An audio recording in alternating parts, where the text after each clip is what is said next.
Yeah, I just want to begin by, just really giving a shout out of gratitude to the marketing team.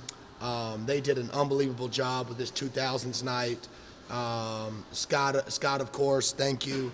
KD, Kristen Diaz, she did an amazing job of coming up with graphics, coming up with pictures, coming up with ideas. And I know they put a lot of blood, sweat, and tears to make a great product, and it was an amazing product. So thankful to them. Love them so much. So thank you, KD. Thank you, Scott. Thank you to the whole team. I also want to thank administration for allowing this to be the night where we honored all of our student athletes for 3.0 GPA. It's an honor to us that they chose one of our games to do that. And so we're just so thankful to all the teams that showed up tonight, all the coaches that had their teams show up. That really meant a lot. So, to have our opening conference home game and to have that kind of crowd, man, that was awesome. And it's what Panther Nation's all about. So we're appreciative of that. Panther Posse, Panther Power, just thank you all for everything that you did. So really grateful for that. So really proud of the team. This was a hard-fought win. New Mexico State's been playing some really good ball over the last month, coming off a big win against UTEP, and they came in here prepared. Coach Hooten does an amazing job with that team. He inherited a really, really, really, really, really hard situation, and he's already turning that around, and that's going to be a scary team to play this year. We're thrilled to get the win tonight. That team would not give up. That team's never going to beat themselves. We had to go out there and beat them. So, we obviously had a great shooting night, 10 threes in the first half, 13 for 24 from the game. I told our guys, we worked hard to take the right shots, and these guys have been putting in a lot of time to be able to make those shots when they get them. So 11 turnovers for the game, that's a huge number.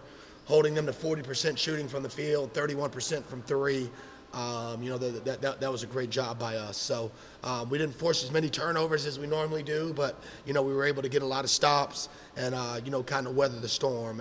And just so proud of Day-Day. Day-Day was really sick this week. I think a normal person would have just packed it in. And, I wouldn't have blamed them for just being like, hey, coach, I need to get better. I don't want to practice. But he's had amazing practices all week.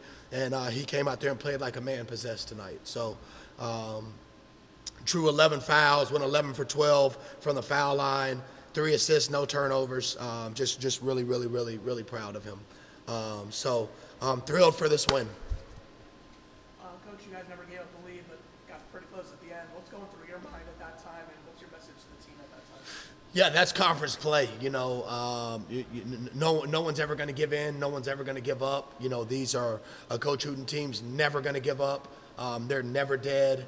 They're going to keep fighting. So we knew that they had that in them. I thought we had I had 2 qualms. One, we only had 1 offensive rebound for the game. Credit to Mexico State. They're great. They were great at blocking out.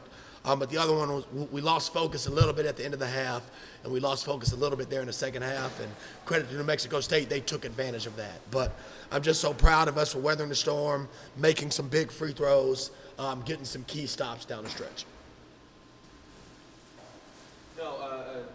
Coach, 13 forced turnovers for New Mexico State, 21 points scored by FIU off of those. New Mexico State is normally a team that has great ball security, but still FIU sort of had their way, especially down the end. Just what was the importance of making sure you get those turnovers against a team that has great ball security in New Mexico State?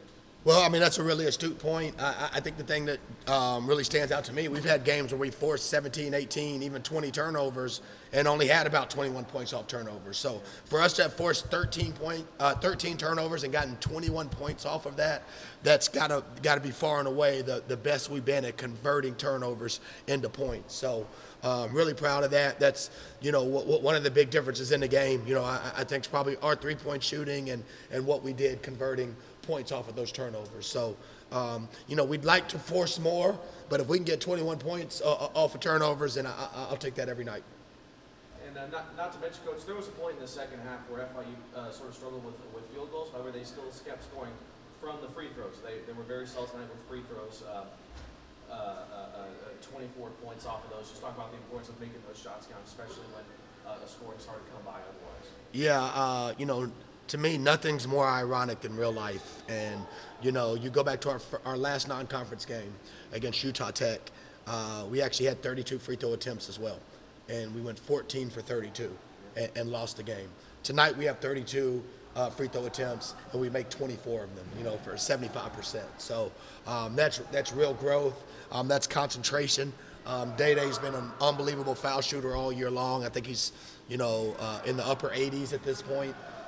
So it was great to have him at the line. He drew 11 fouls himself and went 11 for 12 from the line. So that's big against the New Mexico State team because they're extremely physical. And if you can be strong with the ball, you're going to have opportunity to get free throw attempts. You got to go up there and make them.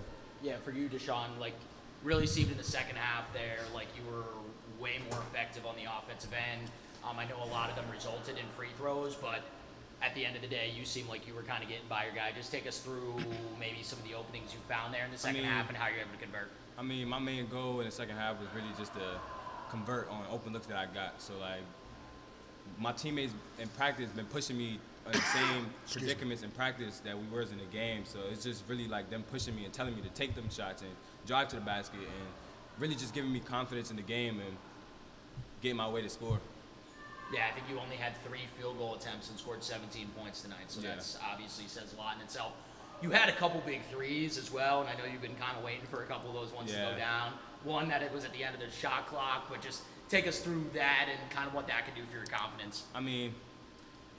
The second three, it was a tough three. So I've been really just working in the gym, like Coach JB said. We all all my teammates been in the gym. Me personally, I have been somewhere else. I've been working out here, I've been working out there. I just really been trying to work on my game and get myself to get better at shooting and get myself to get better at all these things in the court. And I think one thing they talk about in college basketball is a backcourt can take you a long way. Just talk about having a backcourt of you, Arturo, Javante, and that's really just the tip of the iceberg for this team. It's really fun to have that type of backcourt. There's not really that many people that can shoot like Javante. There's not that many people that can drive like Toro.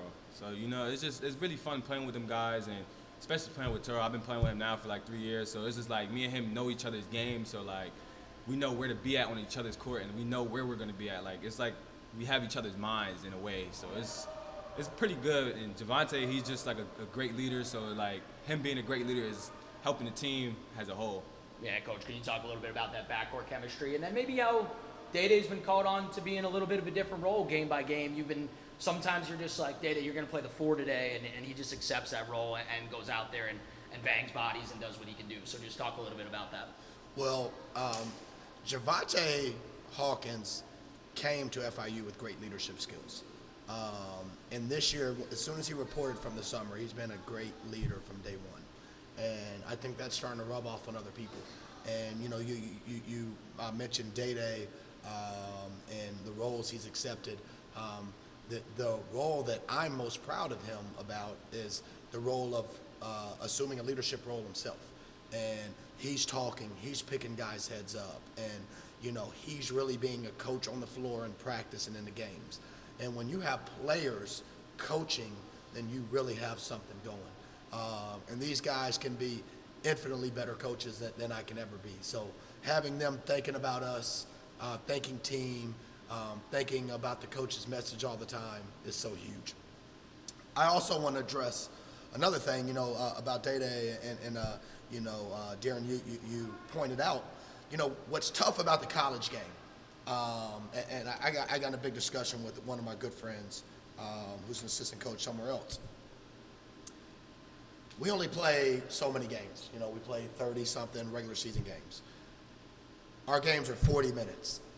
Our shot clock is a 30-second shot clock. So we have far less games than the NBA.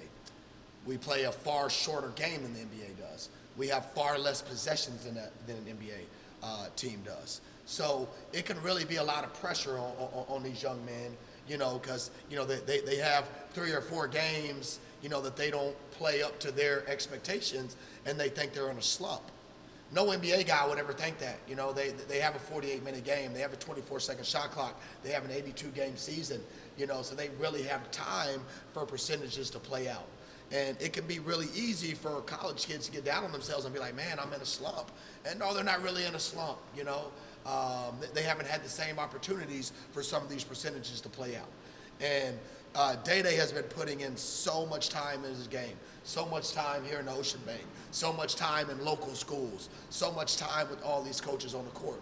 And he hasn't been in a slump, you know. The ball hasn't gone in the way that he's wanted it to necessarily, but he hasn't had that many shots, you know. So things are going to turn around because he's honoring the process. He's not worrying about those things. He's thinking about how can I contribute to win, and then his skills and talent are going to take over. So, you know, I didn't mean to go on that little diatribe, but, you know, it's hard for these college kids, you know. You know, we play, how many games have we played now, 17?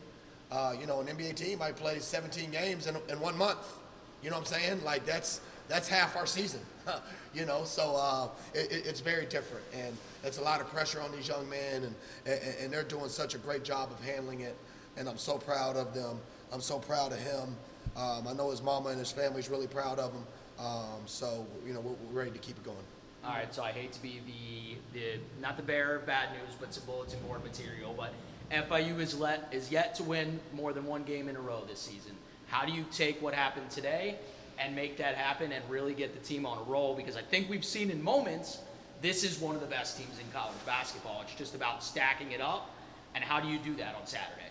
Yeah, it's going to be really hard. You know, we played the toughest schedule that we've had since I've been here. And, you know, there's a lot of games that could have swung in our direction.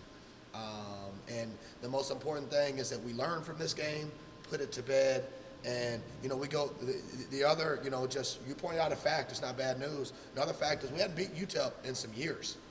So it's going to be really hard. Coach Golding's a good friend of mine. He's a great coach. They play extremely hard. And it's going to be a hard game. And, you know, we have a chance to go 2-1 in conference play. We got a chance to go 2-0 this week. But most importantly, we just got to do whatever we can to go 1-0 on Saturday at 6 o'clock. So, you know, we just got to focus. We got to recover physically, emotionally, and we know we've got an absolute battle on our hands on Saturday. So, you know, I asked Panther Nation, everybody that showed out tonight, please show up again Saturday. You know, we really have a team that they can be proud of, and I'm very optimistic that we can go on a run here. One more question for JB and for Dashon. Coach, you guys limited New Mexico State to only 7 made three-pointers, one of the better shooting teams overall in the conference. Was that an emphasis at some point throughout practice during the week to limit them to how you guys did tonight? Yeah, we wanted to try to be as disruptive as we could and try to take them out of their rhythm. And credit to New Mexico State, I thought they had a good plan. They only turned the ball over 13 times. But, you know, what I did think we did is I thought we consistently made them, you know, take, you know, 7, 8, 9 seconds to cross half court. And then they didn't have as much time to get into their sets. They have a lot of sets, some really good play actions, and we didn't allow them the time to really get into those things, which are really hard to defend. So it was just an emphasis of us to try to take them out of their comfort zone. I don't think we necessarily did it for the full 40, but I did think we made them work for the full 40, and you know, it played out in our benefit.